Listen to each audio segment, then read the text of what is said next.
On va passer maintenant à la République démocratique du Congo. 20 députés d'opposition ont été invalidés par la Cour constitutionnelle, pour la plupart au profit de la majorité parlementaire de l'ancien président Joseph Kabila.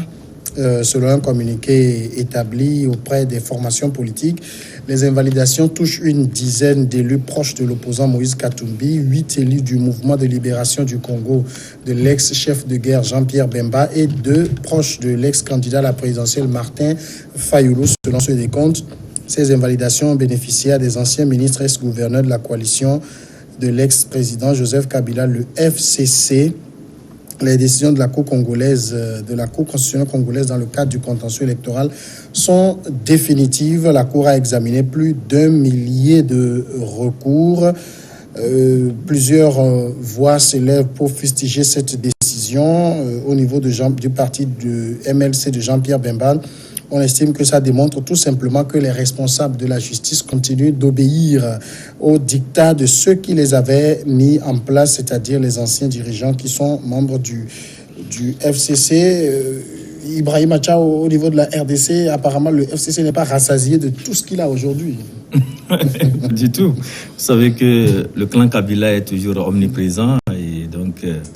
Et ce clan fera tout ce qui est de son possible pour garder les pans qu'il occupait, les pans qu'il dirigeait depuis toujours. Et lors des élections générales de 2018, de décembre 2018, vous savez que le clan Kabila est sorti des élections législatives avec un nombre assez conséquent de députés, mais en dehors de ça, il y a aussi les formations de l'opposition.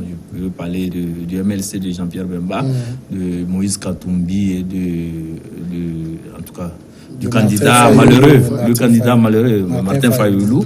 Et donc, Kabila, qui a entre-temps eu un accord, même si on parle de secret, mais aujourd'hui, ça se révèle que c'est vraiment un accord de gouvernance qui est scellé entre Kabila et Tshisekedi, et donc ils vont tout faire pour garder la majorité au niveau de l'Assemblée nationale et pour pouvoir faire dérouler leur plan de gouvernance. Donc c'est des manœuvres politiques, mais au même moment, il faut se dire que la Cour constitutionnelle gabonaise congolaise a eu à étudier tous les recours qui ont été formulés à la suite de ces élections. On parle de milliers de dossiers. Donc aujourd'hui, tout est bouclé et on constate que certains ont eu gain de cause dans la formulation de leurs recours. Donc on ne peut que s'en tenir à ce qui a été décidé, mais au même moment dire que les jeux politiques et les manœuvres continuent de plus belle dans ce pays, et tout est fait pour que le clan Kabila et Tshisekedi puissent avoir la majorité confortable pour pouvoir asseoir leur gouvernance. Constant Lemou, ici, c'est ce qui peut-être sur lequel on doit insister, c'est que les 20 dossiers invalidés sont tous de l'opposition. Oui, ça dépend de celui qui avait déposé les recours.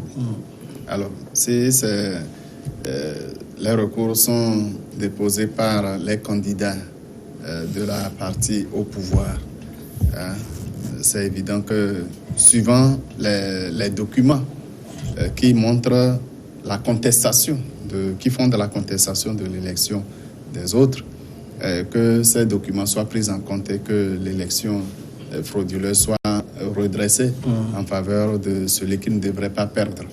Bon, c'est a priori, c'est ce que je peux dire, puisque je ne connais pas les dossiers, je ne connais pas vraiment les tests de la RDC, je ne les connais pas totalement.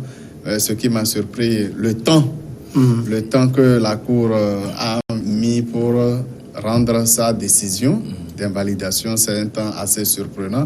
Mais lorsqu'on voit le nombre de dossiers qui a été étudié, on comprend qu'il fallait aussi autant de temps pour rendre des résultats aussi fiables. Aujourd'hui, le camp Kabila renforce sa mainmise sur le Parlement, puisque désormais, le FCC à lui seul a la majorité absolue à l'Assemblée nationale. Sous d'autres cieux ou sous d'autres régimes où ce serait le régime parlementaire, par exemple, eh bien, ce camp aurait la main libre pour exercer tout le pouvoir. Quand bien même c'est un régime semi-parlementaire en RDC, eh bien, Tshisekedi sera toujours un président sans pouvoir, puisque le véritable pouvoir passe nécessairement par l'Assemblée nationale où il est minoritaire. Par conséquent, dans le partage des postes pour la composition du gouvernement, ce sera vraiment difficile pour Kabila d'exiger les postes de souveraineté, par exemple. Parce que Kabila va chercher Tshisekedi. Il sera difficile à Tshisekedi d'exiger les postes de souveraineté. Parce que Kabila va les exiger, parce que là, il a besoin d'avoir toujours la main mise sur le pouvoir de Kinshasa et d'entretenir des relations diplomatiques avec l'extérieur. Il doit maintenir sa force politique à travers l'Assemblée nationale. Franchement, je ne souhaiterais pas être à la place de Félix Tshisekedi. Être président sans pouvoir, c'est très difficile. Ici, ce qui est quand même assez surprenant, c'est, comme je le disais, les 20 dossiers appartiennent tous à l'opposition. C'est les dossiers d'opposition qui ont été invalidés. On a comme l'impression que dans beaucoup de pays africains, quand il s'agit d'invalider des trucs de l'opposition, la Cour trouve toujours les moyens. Oui, c'est une démocratie à l'africaine, les élections à l'africaine. Mais ce qui est ahurissant, c'est de voir que dans la redistribution, n'est-ce pas, de ces postes, en fait, ce sont des anciens ministres, des anciens qui n'ont plus de postes ici et là. Et c'est à eux que ça revient. C'est eux qui étaient candidats. Oui, mais effectivement. On ne peut pas attribuer le poste à quelqu'un qui n'avait pas été candidat. Oui. Ce qui pose le problème, que, en fait, pour certains, sans le pouvoir, la vie n'existe plus. Donc, les gens cherchent forcément à avoir un poste. Pas forcément pour de l'argent, pour le privilège, ou encore peut-être pour se protéger. Parce que lorsqu'on est député et autres, avant qu'on ne lève votre immunité parlementaire pour une assemblée, comme celle du Zaïre, le Zaïre, c'est pas gagné d'avance, sauf si le président, le réel président de la RDC, Kabila, décide qu'on livre quelqu'un. Et pour Tshisekedi, comme il a dit, quelqu'un l'a déjà dit ailleurs, c'est un chef qui n'a plus de trône qu'un rocher. Il est quelque part, il ne peut pas prendre de décision, il prend une décision, prend une contre-décision, et il est là, il sera malmené, sauf s'il a le courage de dissoudre l'Assemblée nationale en cours de mandat. Je ne sais pas si les dispositions... Chez eux, c'est que aussi bien l'Assemblée peut être dissoute par le président, mais le président peut être limogé par l'Assemblée aussi. Ah voilà. Donc ne soyons pas surpris si Kabila revient. Donc vraiment c'est dommage parce que ils vont comme ça se tirailler jusqu'à les 4 ou 5 ans vont passer.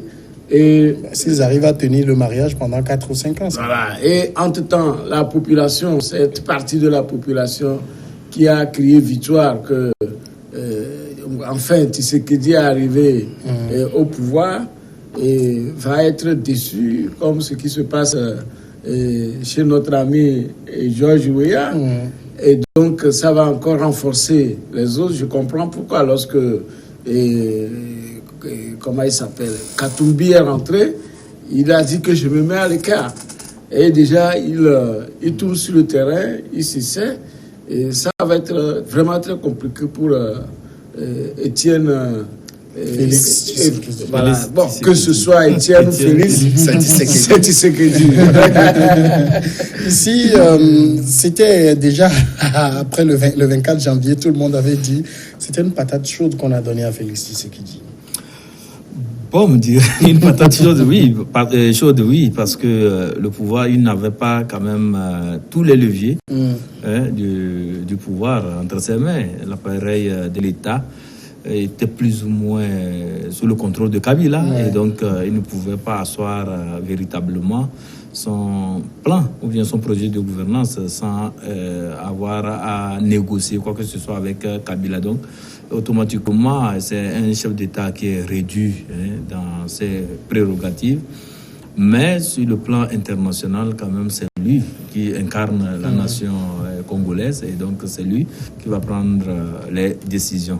Mais au-delà de tout, il faut voir aussi les termes de leur accord secret. Si accord secret il y a eu, donc est-ce que Kabila va lui céder certains pans du pouvoir? Est-ce que Kabila va l'aider dans la prise de certaines décisions? Est-ce que Kabila, en signant cet accord avec Tshisekedi, a eu à négocier certains privilèges? Tout ça là aussi, je pense que ça a à voir. Et si vraiment ils se sont bien entendus que l'accord a été ficelé, ce n'est pas l'accord de co-gouvernance que certains ont signé et après ils ont déchanté. Donc il faut voir si la réflexion a été bien mûrie avant qu'ils ne s'engagent dans ce partenariat politique. Je pense que c'est ça qui va déterminer l'aisance avec laquelle Kabila, Tshisekedi plutôt, pourra gouverner le pays. Mais de toute façon, aujourd'hui, tous les regards sont tournés vers Tshisekedi. C'est lui qui doit apporter des réponses aux Congolais. Et quand on a moins de... Je sais pas, il se retrouve avec moins de 50 députés, c'est difficile à faire. Sur 500 au Parlement. Ce sera très difficile pour Tshisekedi de donner les réponses qu'attendent les populations congolaises. Toutefois, il faut remarquer que ce mandat de Félix Tshisekedi sera en réalité une transition. Une transition entre la dictature de Kabila vers une éventuelle démocratie.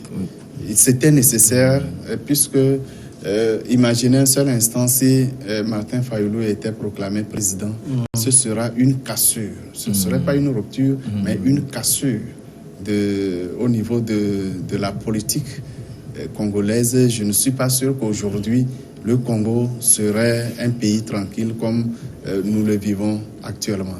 C'est une transition que Kabila a organisée en mettant Tshisekedi au pouvoir. Il avait la possibilité de le faire et il n'a pas raté l'occasion. Moi, je salue plutôt cette méthode de transition pacifique vers une ère véritablement démocratique. Mais est-ce qu'on peut vraiment dire qu'il a mis Tshisekedi au pouvoir dans la mesure où Tshisekedi n'a aucun pouvoir? Ça, c'est mon observation. C'est exactement comme s'il avait nommé Premier ministre. S'il avait nommé Tshisekedi Premier ministre, chef de gouvernement, même si dans la réalité, il n'a pas vraiment les mains libres de gouverner. C'est là.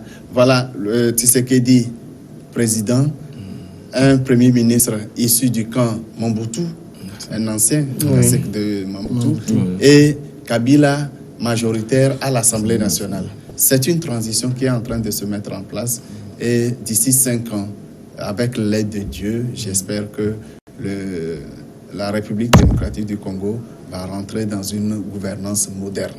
Vous y croyez, Francisco? Oh, moi, je suis encore beaucoup sceptique avec ce qui se passe lorsqu'on fait vraiment des accords de gouvernement, qu'il faut une coalition. Il faut que les gens se respectent parce que là, on a l'impression que on est en train de faire de Kabila faire valoir. Et il n'a pas de pouvoir. On prend les décisions derrière lui. Bon, il est obligé de s'aligner et ce n'est pas bien. Il faut un minimum de respect pour celui que vous-même vous avez décidé de choisir comme chef de l'État et que le pays avance. Parce que à cette allure, comme je l'ai dit, rien ne pourra se passer comme programme de développement du pays. Donc, les gens les Congolais de la RDC vont encore rester longtemps parce que après il y aura toujours cette tentation de Kabila de revenir ou de replacer un de ses lieutenants. Si lui-même il sent qu'en voulant revenir, les gens vont encore crier au fort, il va trouver aussi quelqu'un comme ça pour déposer et puis lui-même continuer de gouverner. Donc ça fait ici le Vladimir Poutine mais qui est pratiquement invisible. D'accord, on va marquer la pause et on revient après pour le dernier sujet, le tour.